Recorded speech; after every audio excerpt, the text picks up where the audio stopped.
મહુવાના બાંભણિયા ગામે 10 વર્ષના બાળક પર દીપડાએ હુમલો કરતા બાળકનું મોત નીપજ્યું હતું। બાળકનું મોત થતાં જ તેમના પરિવારજનો અને બાંભણિયા ગામમાં શોકની લાગણી વ્યાપી જવા પામી હતી। મહુવા તાલુકાના બાંભણિયા ગામે ગત 7મી તારીખે સાંજે દીપડાના હુમલામાં 10 વર્ષના બાળકનું મૃત્યુ થયું હતું। બાળક પોતાના ઘરેથી વાડી તરફ જઈ રહ્યો હતો ત્યારે આ ઘટના બનવા પામી હતી। મૃતક બાળકની ઓળખ નિત્ય પ્રવીણભાઈ ગોંડલિયા, ઉંમર વર્ષ આશરે 10 તરીકેની થઈ છે।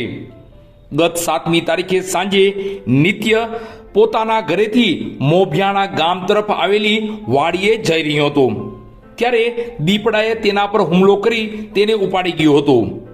પરિવારજનોએ શોધખોળ શરૂ કરતા બાળક દીપડાએ ફાડી ખાધેલી હાલતમાં મળી આવ્યું હતું। તેને તાત્કાલિક ખાનગી હોસ્પિટલ ખસેડવામાં આવ્યું હતું, જ્યાં ફરજ પરના ડોક્ટરે તેને મૃત જાહેર કર્યો હતો। ત્યારબાદ મૃતક બાળકને પોસ્ટમોર્ટમ માટે મહુવા જનરલ હોસ્પિટલ ખાતે ખસેડવામાં આવ્યું હતું। પ્રવીણભાઈ ગોંડલિયાને એકમાત્ર દીકરો હતો। આ ઘટનાના સમાચાર મળતા જ બાંભણિયા ગામના મોટી સંખ્યામાં ગ્રામ્યજનો હોસ્પિટલ ખાતે દોડી આવ્યા હતા। વન વિભાગ દ્વારા દીપડાને પાંજરે પૂરવાની કાર્યવાહી હાથ ધરવામાં આવી છે। ઉલ્લેખનીય છે કે મહુવા તાલુકામાં વન્ય પ્રાણીઓ દ્વારા માનવ પર હુમલાની આ ત્રીજી ઘટના છે, જેમાં 3 કિસ્સાઓમાં માનવ મૃત્યુ થયું છે। પ્રકાશભાઈ ભૂપતભાઈ ગોંડલિયા, મારું ગામ બાંભણિયા છે। મારો છોકરો નિત્ય એક જ દીકરો છે મારે, એ ગુમ થયો છે 5.5 ઘર ગામમાં બધે તપાસ કરી।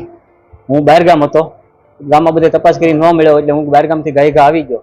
પછી બધે વાડીઓ વિસ્તારમાં બધે તપાસ કર્યો, ત્યાં વાડીઓમાંથી આ વસ્તુ અમને મળી।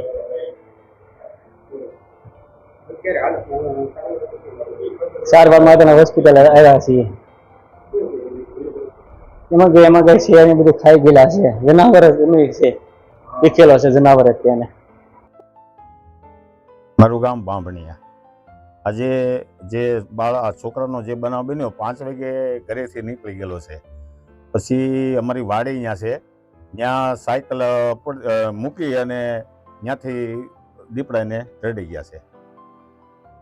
અને પછી એના દાદા અહીંયા જોયું પણ છતાં અહીંયા છોકરો જોવા ન મળેલો, એટલે એટલા વિસ્તારમાં એને જોયું પણ છોકરાને ક્યાંય ભાળ્યો નહીં। એટલે એ લોકો પાછા ઘેરે ગયા, ઘેરે જઈને પછી ગામ લોકો બધાને જોવા નીકળ્યા, ત્યાં તો જનાવરે સૂથી નાખ્યો। બહુ ત્રાસ, એટલે એનો સરકાર કઈક નિર્ણય લે। અમારી એવી પ્રાર્થના છે, ખેડૂત માણસનો બીજી શું ખ્યાલ હોય, અમારે કામ કરવું કે આના આ જે તે કારણે આવા કિસ્સા બને તો અમારે શું કરવાનું, છોકરાઓનું ધ્યાન રાખવું કે અમારે ખેતી કરવી કે અમારે શું કરવાનું, તો આને એક્શન સરકાર લે। નકર કાલે કોઈ આ ખેતી નહીં કરીએ કે સીમમાં જવું કે ન જવું, એની વિશે થોડુંક સરકાર એક્શન લે, અમારી એટલી ભલામણ છે બસ। DG Gadhvi, range forest officer, Mahuva range. બનાવની હકીકત એવી છે કે બાંભણિયા ગામના રહેવાસી પ્રકાશભાઈના પુત્ર 10 વર્ષનું જે મૃતક છે તે દીકરો સાયકલ લઈને સ્કૂલેથી તેની વાડી તરફ જઈ રહ્યો હતો। એવા સમયે બાંભણિયા ગામથી જતા એક નળવાળો વિસ્તાર આવે છે, તે વિસ્તારમાં અચાનક વન્ય પ્રાણી દીપડા દ્વારા એની ઉપર હુમલો કરી અને આ નિત્ય જે 10 વર્ષનું બાળક છે તેનું મૃત્યુ નિપજાવેલ છે। આ બનાવની હકીકત મળતા વન વિભાગ દ્વારા અલગ અલગ rescue team, rapid action team, વેટરનરીની ટીમ સાથે સ્પોટ ઉપર અત્યારે આ વન્ય પ્રાણી દીપડાને પકડી પાડવા માટેની તજવીજ હાથ ધરવામાં આવેલ છે। અને સૌ પ્રથમ આ મૃતક નિત્યભાઈને SOS હોસ્પિટલ ખાતે લઈ જવામાં આવેલ, ત્યારબાદ હાલમાં સિવિલ હોસ્પિટલ મહુવા ખાતે આ મૃતદેહને લઈ આવવામાં આવેલ છે। વન વિભાગ આ ઘટનાને ખૂબ જ ગંભીરતાથી ધ્યાને લઈ અને ખૂબ દુઃખ સાથે અત્યારે હાલમાં એના પરિવારને સાંત્વના આપે છે અને આ વન્ય પ્રાણીને ઝડપથી પકડી પાડવા માટે ચક્રો ગતિમાન કરવામાં આવેલ છે। અને તમામ મીડિયાના મારફતે હું જણાવવા માગું છું કે વન્ય પ્રાણી કોઈ પણ તમારા વિસ્તારની અંદર જોવા મળે ત્યારે અમારી હેલ્પલાઇન નંબર 1926 તેમજ વન વિભાગના સ્ટાફ, કર્મચારી, અધિકારીનો તાત્કાલિક સંપર્ક કરવો અને બને ત્યાં સુધી વાડી વિસ્તારમાં રહેતા હોય તો સાવચેતીના પગલાં રૂપે એકલા વાડી વિસ્તારથી ક્યાંય જવું નહીં।